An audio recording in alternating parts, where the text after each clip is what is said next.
I'm World Cup champion Megan Klingenberg. Wondering who you should root for at the FIFA Women's World Cup? I'm hosting a new podcast, My New Favorite Futbolista, where I will introduce you to soccer's brightest stars and the causes they are championing.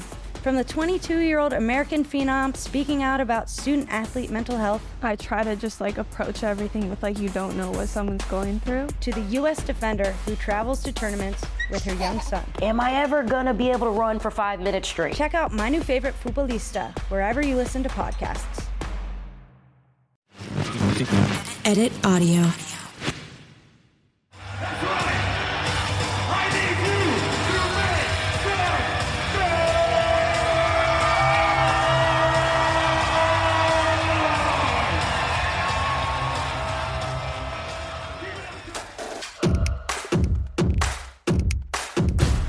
This is Rebound Revolution, a not-so-basketball podcast bringing you the revolutionary on and off the court happening in the WNBA. From queer baddies to history to ones to watch, join me, Money, as we get into it all. This season of Rebound Revolution isn't over quite yet. We had so many favorite moments this season, we couldn't leave y'all hanging with just one episode. So, here's part 2 of our mailbag featuring even more memorable moments from the show. I hope y'all enjoy. So I think kind of something you said about possibility models and on that similar wave felt like a conversation we had in the Courtney Mays episode too. Oh my gosh, how do I even put to words? So I had never linked in my mind how athletes could be style possibilities for those of us who have different body types, whether we're smaller than designer sizes or larger than designer sizes. And so as a fatty, usually when sports are talked about, they're always lumped into these really fat phobic conversations that kind of shame us for not having bodies that look a particular way. And so when Courtney talked about, athletes being inspiration for her, as a tall, bigger Black girl, to think about how do I dress myself? How do I dress bodies that designers don't cut for? That just blew me away. I work with clients that are 6'5", 6'7", 6'9", 300 pounds. And so I think I'm constantly fighting the battle to make sure that you see these men and women as their best selves so that size doesn't define what's stylish. I want that on a shirt. Right. Size doesn't define what's stylish. No. And that's a mantra I almost have to tell myself every day. I think that fashion it's evolving a bit. You're seeing more different sizes shown editorially on runways and campaigns. And I also think that's why it's important to incorporate athletes into that conversation because you're seeing so many different body types. Different bodies, yes. So many different body types. And especially in basketball, what Brittany Griner looks like. What Chris Paul looks like because they're not covered by helmets or padding. Yeah. So you can relate to them as a consumer. I often say we're not really watching the Oscars red carpet to figure out how we can recreate those looks. But you are watching the game on Friday or whatever day to figure out how you can get that sweatsuit or that pair of jeans or that bomber jacket because it's relatable. Yes. And to see it on a woman that's 6'8" or a man that's 6'11", you're oh, this is actually achievable and attainable for me who may not be 6'11", but is 6'1" and 300. Yes. So I think that's why it's so important to me to continue to merge the two worlds. Yes, really that model of bringing things to people as opposed to trying to adjust people into what this dominant narrative is. That. Courtney was so in her bag with that. And just following her on Instagram and seeing how she styles folks, it just feels so obvious. Why don't people make clothes for other bodies? It's duh, of course. When you see Courtney put a look together for somebody, you're Oh, yeah. That makes sense. Yes. Mm-hmm. And I remember she really got into kind of the volume of looks that you end up pulling for all these athletes. And like, I'm no mathematician, but I was trying to add up all of these looks for a season, and they have supplementary events. And it's like, to keep that level of quality across 100 looks, more than that, over a course of like several months, like you really, really have to be committed to the work. And to your point, to make it look that effortless, true talent. So shout out to Courtney. Definitely. Do you have another highlight from the season, Mel? Oh my gosh, I could be here all day. That's a dangerous question. But I would say another beautiful moment out of many was when you had a conversation with Delana Bonner, who really, once again, another theme, so many of these players who are out here just really giving their all to the game, just pull up and are like, yeah, it's just me. You know, I'm just doing what I got to do. And she was so candid about really what it takes to be someone who is a professional athlete working at an elite level, and also a parent who wants to be present for their children. And so I really just felt so much gratitude in how open she was, but also you could for real really feel the love that she had for family. And I just love that. I was just blown away by how sweet Dewana is, because most of my interaction with her has been watching her play basketball. And she is not nice when she has that basketball, okay? She was just like so open and welcoming and felt like talking to a friend.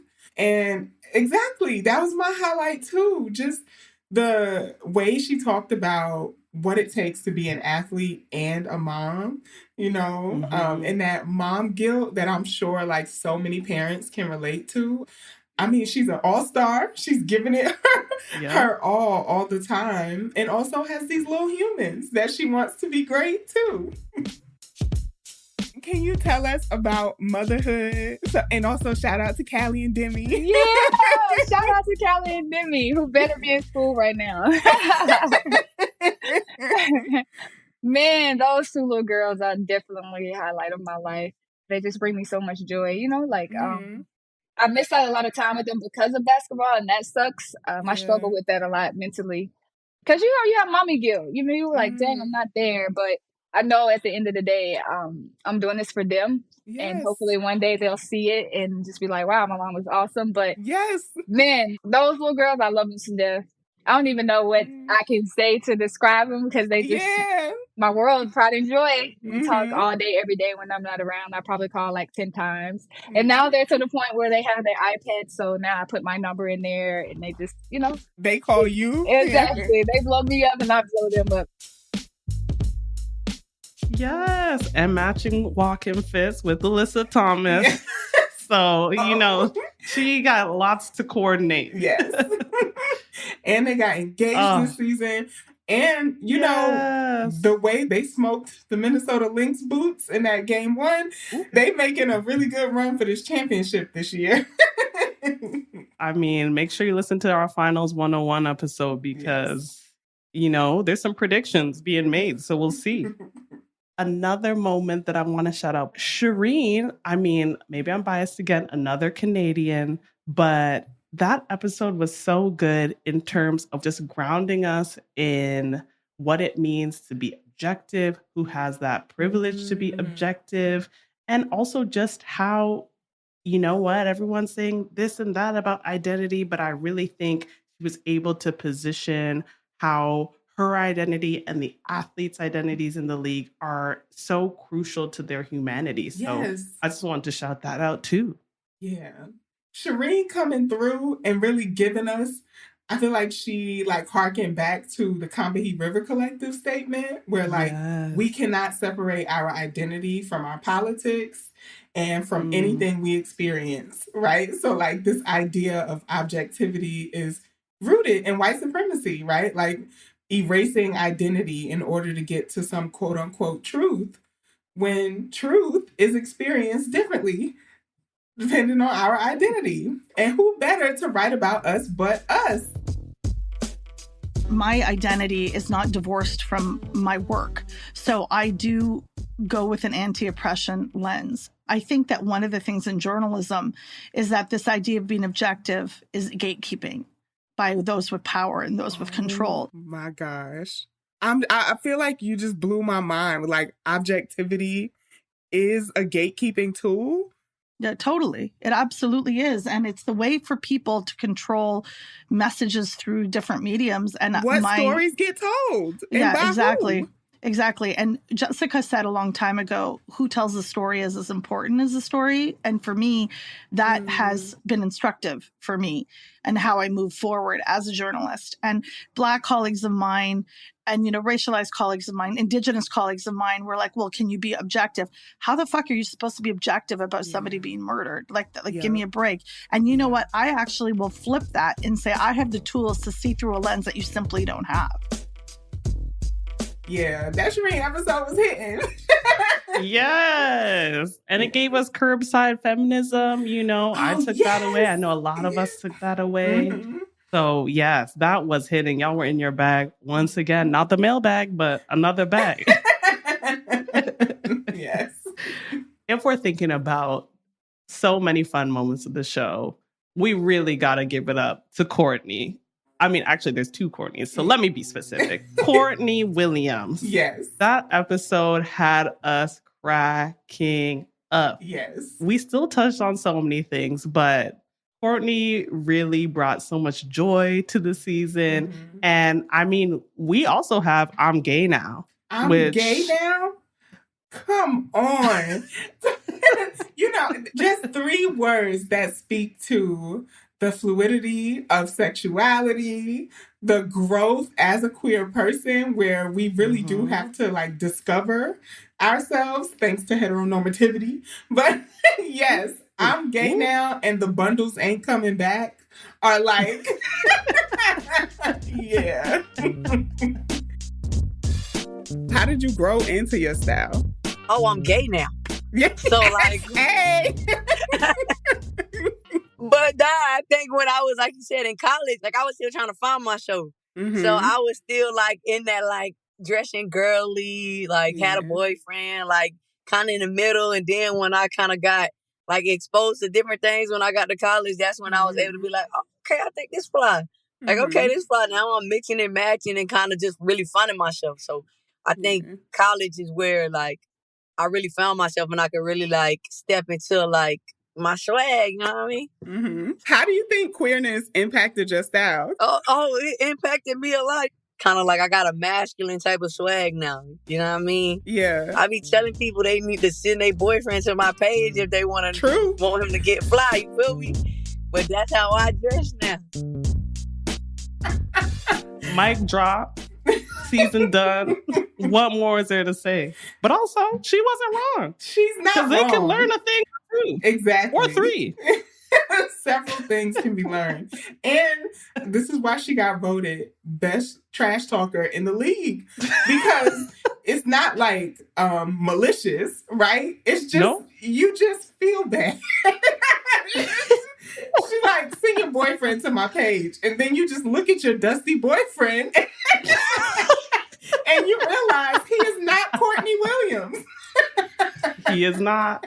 The truth hurts sometimes. Courtney is hilarious, and that episode was so much fun to record. Yes. I mean, logging on and saying I think she asked if I was gay, and she was like, "'Cause I only want to talk to gay people." It was from the moment she got on to the time we ended. She was just hilarious. Also, I mean, producer Mick, you can cut this if you want, but when Courtney came on, Mick was so flustered at the fineness that they referred to me as Mick themselves, and their name, I don't even know if they referred to themselves as me, but that moment did live in my mind rent-free after. It was so wholesome. It was so cute, and I hope Mick doesn't cut this because Mick introducing everybody as Mick because Courtney Williams was cute. That was just very funny, and it was so adorable. Listen, we'll be Mick for the sake of that. That's okay. Look, we can be Mick cubed, okay, for this interview. Y'all probably already know, but my favorite moment that I had to like try to compose myself for Simone Augustus. Ooh. Oh my gosh. I don't even know how to explain how long I've had a crush on Simone Augustus. Like she's probably, when it comes to like celebrity crushes, she's probably my longest standing celebrity crush. And, you know, we in the era of parasocial relationships. Shout out to the parasocial gang, you know.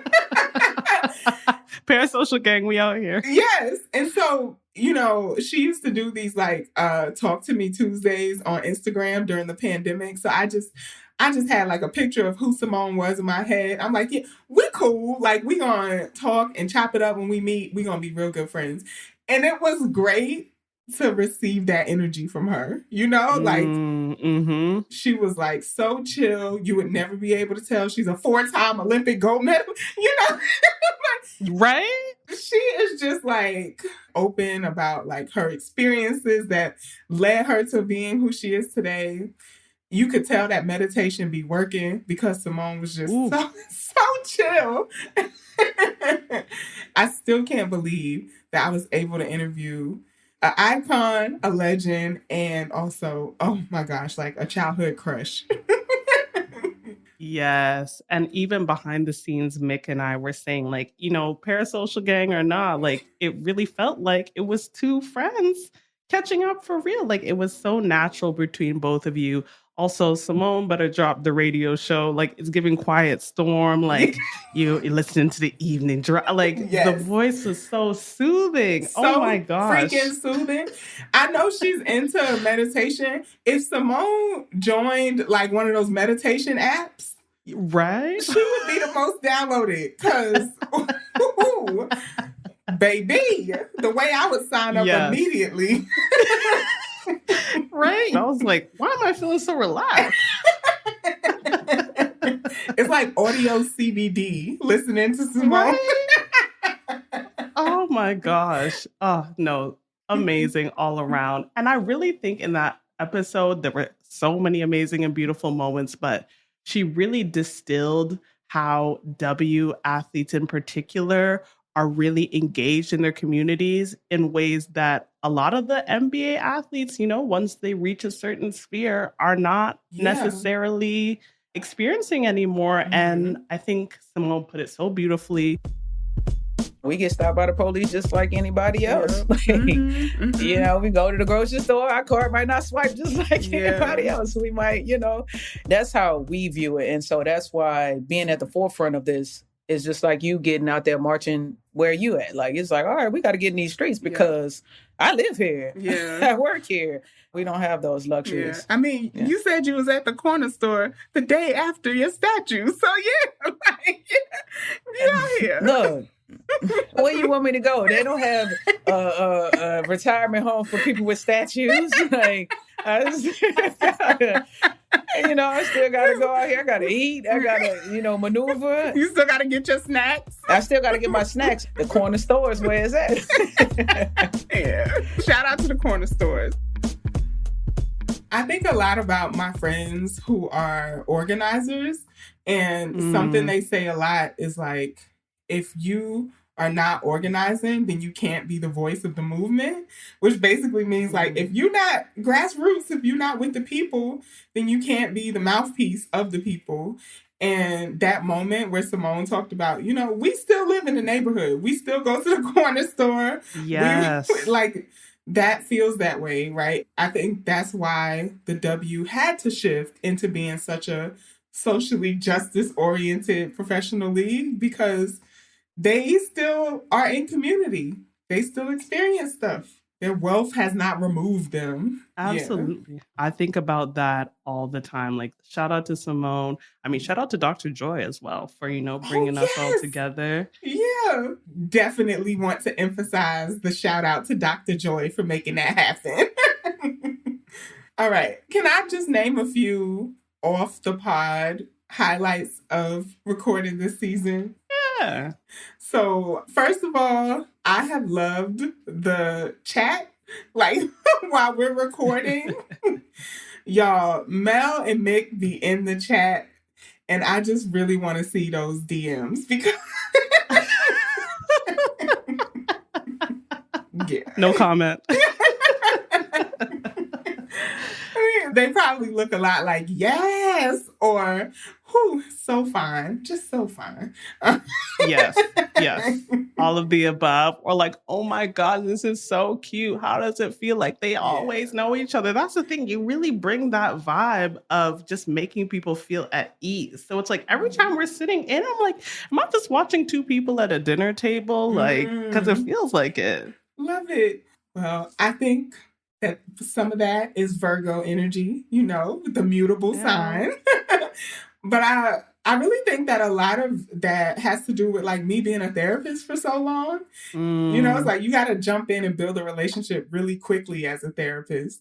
And so I hope that makes me a better podcaster when it comes to that. So, I mean, that is a hope that I think you can say has come to fruition because it definitely makes you an amazing host and just an amazing person to, you know, be around. So shout out to you. Thanks, Mel. Any other little moments you want to shout out behind the scenes, in front of the scenes? Yeah. So I took my friend Jay to her first WNBA game this season. Yay. Yes. It was the Indiana Fever playing the New York Liberty at the Barclays Center. Oh, how did that go? Well, you know, I was the only person rooting for the Indiana Fever in my section. And it was so funny because I didn't tell her that Indiana was my team. Because this was her first WNBA game. So she looks at me and she's like, you should have told me that you were rooting for the enemy. You set me up. You set me up. And then there was an 11-year-old girl who it was also her first WNBA game. And her mom told us that she begged her to take her to a game. So she was like, fine, I'm going to take her. But she looked at me maybe like in the middle of the third quarter and goes, is Indiana your team? And I said, yes. And she said, you're going to lose. And that moment, it was like, you know what? We might, but we're going to put up a fight, okay? That's right. You know what? You got to teach these youth. Yes. That was a really fun experience. I love that. And then there's like 2 on-court highlights that just felt like such sparkles this season. The first was really recently. Steph Dolson, New York Liberty. I don't know what she had for like breakfast that morning. I don't know what was on the bench, but she got up and hit 5 threes in a row. It was just like, you know, the first 2, it's like, oh, okay, great. Back-to-back threes.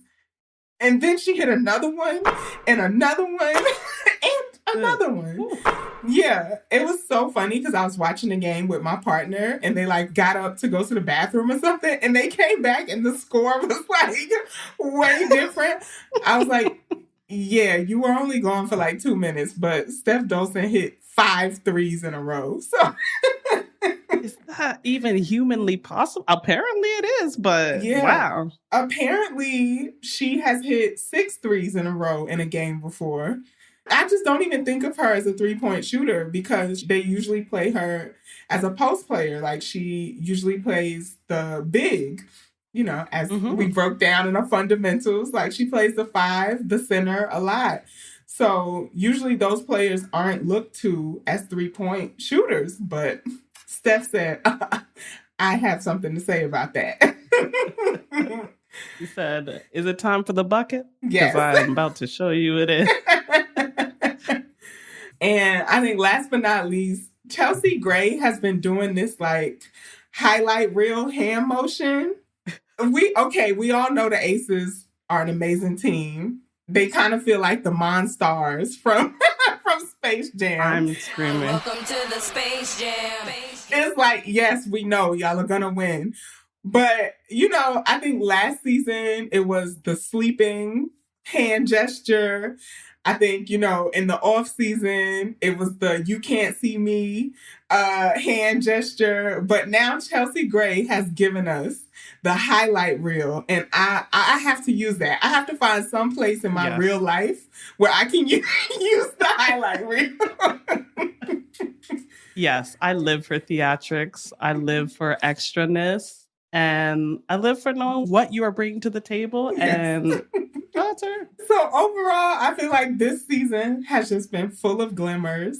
I am so excited to see who takes home the championship this season. Mm-hmm. And I'm so excited that we wrapped a successful season of Rebound Revolution. Yes, that's a great team. Ooh, it's been such an amazing season. Thank you, Money. Shout out to Mick. Shout out to the team. And, it's truly been so beautiful, as you said. It really has. And absolutely, shout out the team. Shout out to Mick. Shout out to Kathleen, the scheduler who is unparalleled when it comes to the Google Calendar, okay? And you don't play with that at all.